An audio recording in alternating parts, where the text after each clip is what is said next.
Мишель Франко, обладатель нескольких престижных премий, просто какой-то человек-оркестр. Он и режиссер, и сценарист, и продюсер, и даже монтажер фильма «Новый порядок», который начинается с роскошной свадьбы представителей высшего класса, которая прерывается явлением непрошенных гостей. В стране начинаются бунты, сопровождающиеся ростом классовой ненависти и всплеском насилия.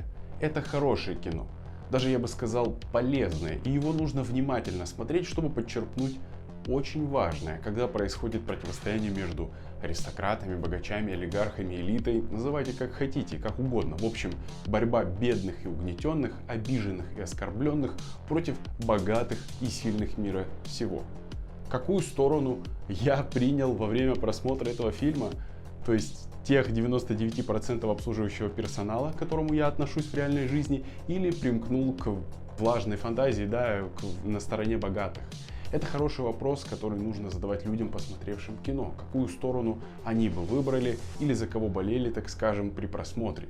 И если человек в этом фильме на стороне протестующих, он нездоров и представляет скрытую опасность, угрозу, потому что я при просмотре фильма «Новый порядок» ни разу не переживал за повстанцев, которые начали убивать богачей, воровать дочерей, сыновей этих богачей, богатых людей, требовать выкуп, насиловать, издеваться и убивать. Ни разу не получил удовольствия, будто какая-то справедливость страждущих наконец-то восторжествовала. Нет.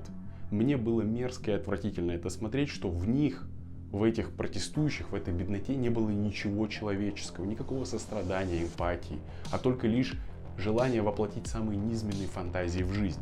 Когда происходит захват особняка этого высшего класса, и бедняки начали кого-то грабить, кого-то похищать, кого-то убивать, от одной служанки прозвучала фраза, полная ненависти и презрения: «Сколько лет мы горбатились на вас».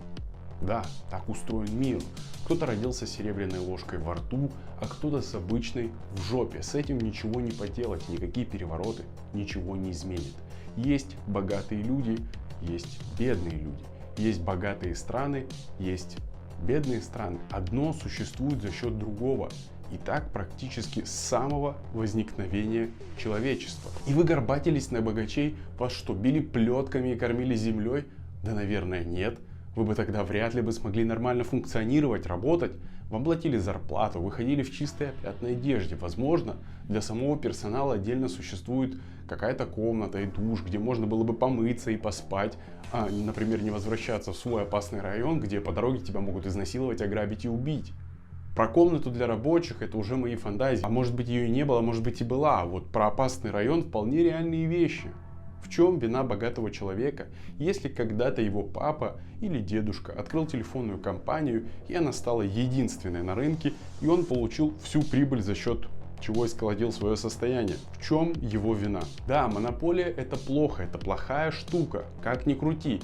Есть очень много не то что компаний монополий, есть целые страны, которые держатся в отдельных руках, которые не позволяют каким-то сторонним организациям, сервисам, компаниям появляться в стране, потому что у них есть свое.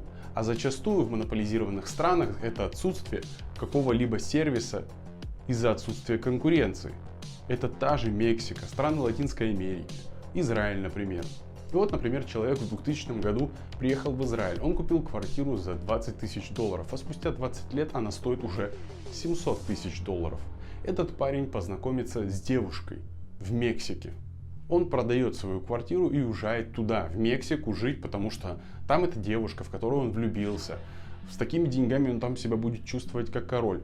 В чем здесь его вина? Чем он заслужил, например, чтобы его атаковали люди из низшего слоя, убили, ограбили и изнасиловали? Любой из этих бедняков и тех, кто вдруг болел и переживал за их судьбу, получил бы в завещание огромное наследство, или выиграл в лотерею, или нашел бы мешок денег. Этот бедняк взял бы и раздал бы деньги всем нуждающимся и пошел дальше горбатиться? Вряд ли. Он бы тут же в один ряд стал с этими богачами, с желанием, чтобы ему все готовили, обслуживали, убирали, ублажали и чистили. И как завещал Юрий Дудь: капитализм, счастье, заебись. Это слова верные, только странно, почему Юра в то же время возмущен несправедливостью, что кто-то катается на яхте за 500 миллионов долларов, а у какой-то бабки 5000 рублей пенсия. Раскол в сознании у человека, видимо, потому что это и есть одна из явных черт капитализма. У кого-то деньги есть, и денег этих много, у кого-то денег нет совсем. Скорее всего, капитализм – это единственная система, подходящая человечеству. Человек хочет выделяться, он хочет ездить на машине, на которой мало кто себе может позволить, пользоваться техникой, которая мало кому доступна, есть в дорогих ресторанах и отдыхать в дорогих гостиницах, куда всяких бичей с улицы не пускают. В этом и есть весь человек. Его обезьянья сущность, проявление того, что он доминирует над остальными. И так можно делать при капитализме. Была уже попытка строить коммунизм, который благополучно развалили. Ни коммунизм, ни социализм, ни иная форма правления это никому не нужно. Никому не нужно равенство, никому не нужно образование, даже бесплатное. Когда все равны, как можно показать, что ты забрался на самую высокую ветку? Да никак. У всех «Жигули», у всех квартиры одинаково обставленные, одинаковые квартиры. Все едят кашу с тушенкой и пользуются одинаковой техникой. Огромная польза фильма заключается в том, что эти бессмысленные и беспощадные бунты, попытки переворота и революции ни к чему хорошему не приводят.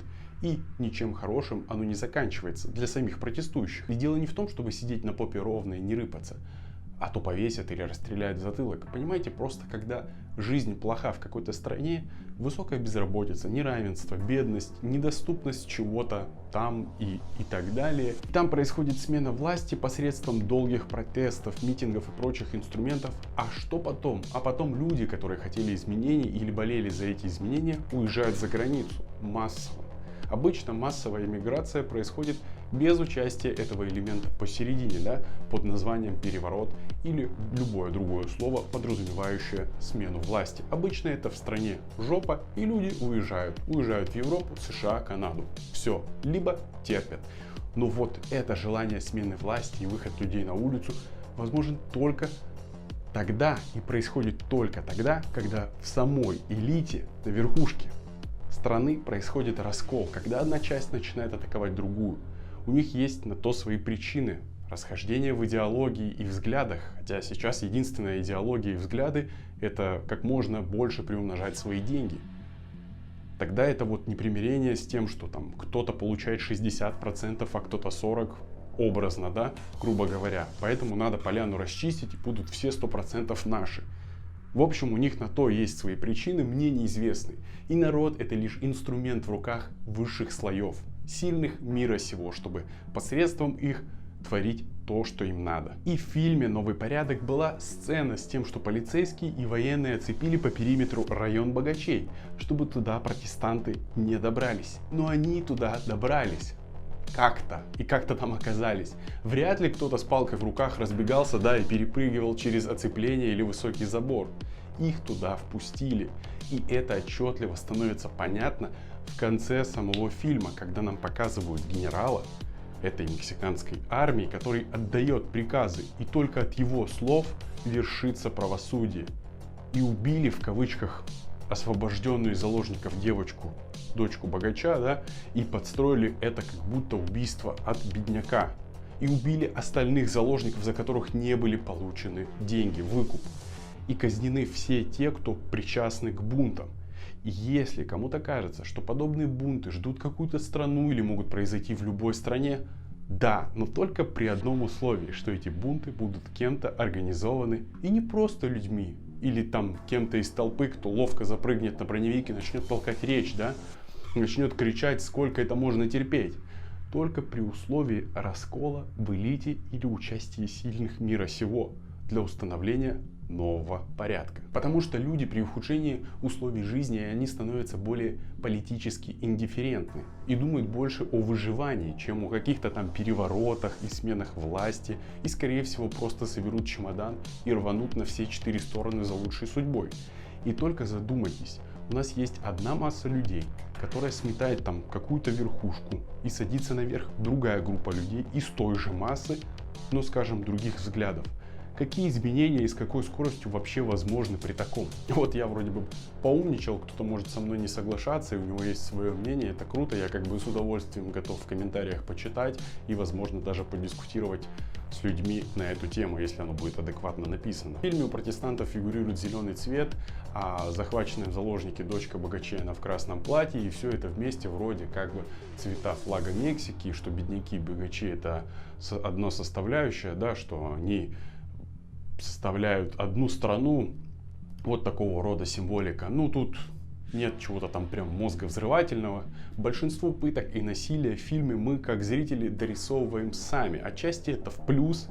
Я, например, не очень люблю изобилие насилия на экране, особенно тупого и неоправданного, ну, когда показывают просто насилие ради насилия, то есть литры крови, кишки, сопли, говно во все стороны. Я такое не люблю. Но вот когда сцена с этой девушкой в красном, один из бунтарей заставляет ему отсосать, там для реализма не хватало жестокости. Ну, то есть она как-то быстро согласилась, что ли, больше было похоже на кусок из порно.